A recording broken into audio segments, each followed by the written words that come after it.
que van llegando es ¿quién pagó la cuenta cuando Alfredo García de Bose se sentó en Tasende con el indio? El indio. Decí la verdad, fuiste decí la verdad. Fuiste el primer damnificado, Como García. un lord inglés tuvo que pagar él. Hubiera quedado mejor que quedara en el misterio, ¿no? Como quién le pagó a Vilar, bueno, quién pagó la cuenta entre García y Vázquez. Podría ser, sí. Vamos a lo serio. Yo ya sabía, porque si estaba García, ya sabía que el que pagó fue el otro. Ay, qué horrible. Son años de boliche. Bien, saben que sí, le podemos buscar la vuelta, pero quien va a pagar eventualmente va a ser Juan Pueblo, o sea, nosotros en este caso, ¿no? Hay muchos mensajes que se la cobran al expresidente Mujica, directamente, ¿no? Como una perla más de sus gestiones polémicas. No es una pregunta para el invitado, obviamente, pero tal vez para el panel. ¿O se le pega a Mujica porque se le pega a Mujica? Bueno, lo que sí hubo claramente es una ruptura, ¿no? O sea, no es casualidad que los grandes emprendimientos de Mujica no prosperaron. Entre el gobierno de Mujica y el gobierno de Vázquez hubo una gran diferencia. Más allá de que no prosperaba con Vázquez o sin Vázquez, la regasificadora, el puerto de aguas profundas que va de la mano con el proyecto de Aratirí, este proyecto. Uruguay. Bueno, sí. AFE, la gran reestructura de AFE que nunca fue.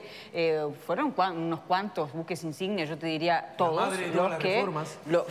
Los que vino el gobierno de Vázquez y no solo no prosperaron, sino que, terminaron la gran mayoría de ellos con problemas para el Estado, ¿no? La lista es mucho más larga, Verónica. Sí, me quedo corta. La lista es mucho más larga, también están los negocios con Venezuela, que es una cosa muy oscura. Y con relación a los negocios con Brasil, la regasificadora y el puerto de aguas profundas, no está de más recordar que la empresa brasileña que formaba parte del consorcio, que en algunos casos impulsaba esta obra, es la compañía OAS, cuyo presidente está preso por haber pagado coimas en Brasil al gobierno de Lula y de Dilma. El gobernador de Minas Gerais y entonces hombre de influencia de esta empresa condecoró al presidente Mujica en Minas Gerais con la orden de inconfidencia mineira, así se llama, en Belo Horizonte. Es un hombre que está en la mira de la justicia. Todos los negocios en los cuales estuvo involucrada esta compañía OAS están bajo la lupa de la investigación policial y judicial en Brasil, incluidos estos negocios en Uruguay también, de lo cual acá se sabe muy poco, lamentablemente, porque, a veces las noticias se ve que no llegan con la celeridad con que tendrían que llegar. Pero todo esto forma parte de ese conjunto de negocios oscuros, raros, misteriosos, que dejan una secuela de clavos, como se decía antes, al Estado uruguayo. Ojalá que no sea el caso el de Aratirí, ojalá. Hacemos votos para que no sea el caso. Pero ya empezamos a pagar los abogados. Pozzi, como frente amplista, como integrante del partido de gobierno, ¿no? Y desde hace ya varios años, ¿esto es un juego político de la oposición o tiene asidero? ¿Esto de Aratirí? Sí. No, esto de Aratirí pasó. El reclamo que hace la oposición. Pero después de la oposición, por supuesto. La oposición va a tratar de sacar el rédito político de todo esto. Supongo que también que en algún momento van a decir, lo principal es el Uruguay y no mi rédito político. Porque yo supongo que todos queremos que Uruguay gane el juicio y no que pierda el juicio. Entonces, la oposición hará su juego político, veremos cómo lo hace. Tratará de cargarle las culpas a unos o a otros. Eso es normal, lo hacen en cualquier orden de todo lo que está sucediendo en la vida nacional ahora. Y nosotros tenemos que tomarlo como parte del juego democrático y enfrentarnos con argumentos a todo eso que se dice. Acá se dicen muchas cosas sobre los peronismos, sobre jerarcas. Yo recuerdo que el presidente del Banco Central de Uruguay, creo que en la época de crisis, fue luego el presidente de la Asociación de Bancos. Y nadie puso el grito en el cielo por eso. Ni vio ninguna implicancia en eso. Entonces, que funcionarios han participado en algún negocio privado y después han sido funcionarios del gobierno, no solamente en los 15 años de gobierno del Frente Amplio, para atrás en la historia, innumerable cantidad de casos. Entonces, yo apostaría a que no vamos a poner en todo esto un manto de oscurantismo y secretismo y cosas raras que pasan. Hay inversiones que salen bien y hay inversiones que salen mal. Acá salieron bien las inversiones de las papeleras y van a seguir saliendo bien ahora. Y van a salir bien todo lo que tuvo que ver con las inversiones en el sector forestal. Salieron perfectamente bien todas las inversiones que hubieron en el tema agrícola, donde gran parte de las cuestiones fueron de capitales argentinos. Y como eso hay un montón de pequeñas inversiones, no tan grandes, que son los que han posibilitado la multiplicación notable que ha tenido el Producto Interno Uruguayo. Porque ¿de dónde salió eso? No solamente de las grandes inversiones, como fueron las UPM o Montes del Plata o la que va a venir ahora, que bienvenidas sean. Y capaz que tenemos problemas, porque ahora en este país la gente viene a invertir. Cosa que capaz que no sucedía tanto antes, entonces no había problema. Y yo de eso me congratulo. Y lucho para que sea así. Lo decía García. El mundo es También así. está la lectura de por qué vienen a invertir, ¿no? Y bueno, pero nosotros estamos peleando por las inversiones que si no se van a Argentina, desde el no se van propio a Frente Brasil. Amplio se cuestiona la exoneración tributaria a la inversión extranjera. ¿Y usted cree que el resto de los países no da exoneración tributaria? Por Estado. En Brasil la exoneración tributaria por Estado, no ya federales. Para que las cosas se instalen ahí. Exactamente. Argentina, bueno, en Argentina ni hablar, saquémosla del mapa porque es otra cosa diferente. ¿No? Pero Estados Unidos da exoneraciones, Europa da exoneraciones, China da exoneraciones. Pero ¿Y acá nosotros qué ponemos somos? plata, necesitamos 1.500 ¿Perdón? millones para refaccionar las vías, por ejemplo, que van a correr por el lado del Estado uruguayo. Sí, vamos a hacer las Hablando de vías no y solo exoneramos, ¿no? estamos tratando de hacerlo de una forma tal que se haga por una PPP. ¿No? Para decir que el privado ponga y nosotros pagamos después. Ahora, eso es un instrumento que un país como el Uruguay, país chico, de 3 millones de habitantes, necesita para poder seguir adelante. Yo no entiendo, capaz que viene alguno mañana pasado, o capaz que cambia el gobierno, o capaz que tenemos el gobierno nosotros y cambia el equipo económico, y encuentra una forma ideal de bajar los impuestos, que vengan las inversiones, ¿verdad? Y darle todo a todo el mundo. Capaz que aparece, ojalá aparezca. Nosotros por ahora hemos encontrado este camino, que ha asegurado 14 años de crecimiento al corrido, ha asegurado una ayuda del PBI, ha multiplicado las inversiones como en ninguna otra época de la historia del Uruguay, que yo creo que es saludable, y que tuvo en su momento un reflejo en un 6% de desempleo, que hoy lamentablemente subió, a tal punto que se quejaban los industriales hace no muchos años atrás que no conseguían gente para trabajar.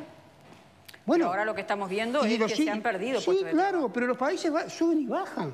Es lamentable, pero es así. Yo no quiero que sea así. Ahora, díganme en un país que haya estado siempre fenómeno. Yo quisiera quebrar una Capaz lanza. que sí, capaz que usted me dice, Japón. Sí, claro, en Japón hoy están tratando de ver que la gente trabaje menos porque se está suicidando por cómo trabaja. Quieren limitar la cantidad de horas de trabajo a 12, no a 8, a 12, porque la gente trabaja 16 o 20. Yo lo viví en Taiwán cuando estuve y lo vi. Ahora bien, esa no es la idiosincrasia del uruguayo. Tenemos otra forma de vida, otro estilo y otro estilo de llevar las cosas adelante.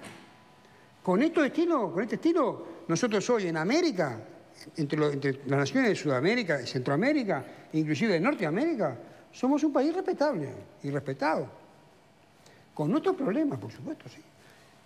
Estos problemas de las inversiones que nos pasan, van a pasar como le pasan a todos los países del mundo, bueno, tienen estos avatares que yo digo, Uruguay lo va a enfrentar. Y yo estoy seguro, lo va a ganar. Y estoy seguro que nosotros y la oposición, después de cobrarnos las cuentas que queramos cobrarnos, vamos a estar juntos en esta batalla porque a ninguno le sirve que la perdamos. No, y así también lo anunciaron, ¿no? Pero siempre ha ocurrido así, eso no debería ser una sorpresa. En las 2 o 3 instancias en las que el interés del país por encima de las cuestiones del gobierno estuvieron en juego, yo he visto que la oposición ha respaldado al gobierno, y le voy a citar casos concretos. Cuando la presión del presidente Kirchner, expresada en aquella famosa reunión en Santiago de Chile frente al presidente Vázquez, obligándolo poco menos que a paralizar y a dejar sin efecto la inversión de la empresa en aquel momento Bosnia, todo el espectro político uruguayo, el espectro de la oposición, estuvo con el gobierno.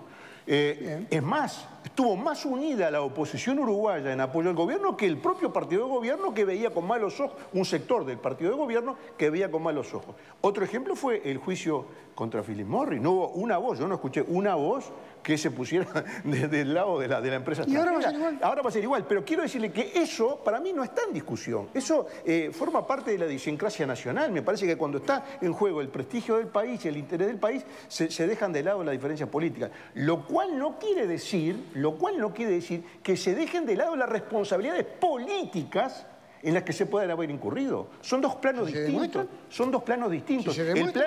Por eso digo, el plano del interés nacional me parece que no puede caber ninguna duda de que toda la sociedad uruguaya va a estar atrás del interés del país. Ahora, No se puede usar eso como una manta para tapar eventuales, no las conozco, eventuales responsabilidades políticas, porque hay que ver la demanda de Aratirí, habrá que ver en qué se basa. Si se basa solamente en que Uruguay aprobó una ley, no tiene ningún sentido, esa demanda caería. Ahora, si se basa en otros documentos que nosotros no conocemos, bueno, ahí es otra cosa. Por eso, medio segundo, me apoyo en lo que dice Graciano, para que creo que no deberíamos desbordarnos aún en el epíteto hasta esperar justamente cuáles son las razones, porque a lo mejor, qué sé yo, hay gente que todos los días se levanta para ver qué nueva cosa mala dice acerca de Mujica, pero bueno, esa gente no tiene remedio. Pero en todo caso, el resto de la población deberíamos estar atentos, si es de recibo o no lo que dice Aratirí, si es como dice Graciano, porque una ley aprobó el Uruguay, bueno, está en todo su derecho, no corresponde. Si es por cosas más turbias, más opacas, menos transparentes, ahí sí. Pero ¿qué tal si esperamos justamente a conocer eso? El tema es que no es solo Aratirí, ¿no? Está diciendo que la empresa tenía antecedentes en otros países de hacer juicio y que a esa empresa es la que le ofrecimos ¿no? el futuro del país en materia de hierro. Después de que se habían retirado, que había hecho juicio. Bueno. Entonces, y ahora Mujica dice, yo ya sabía. No averiguamos, no hicimos un llamado internacional. Saltó después. Conocía los antecedentes.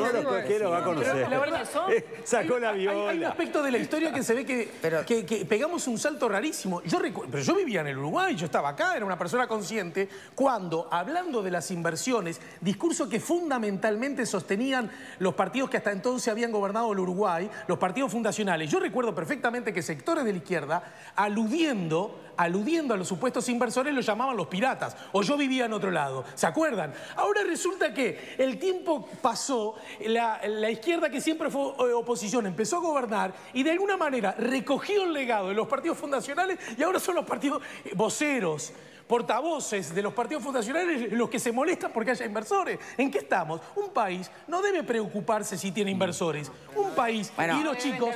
A ver, ¿son piratas o son burgueses apurados? Termino. Sí. Termino. Un país debe preocuparse no cuando tiene inversiones. Un país tiene que preocuparse cuando no las tiene. Bien, hacemos una pausa. Cuando regresemos, tribuna, por favor, ¿sí? Ya venimos.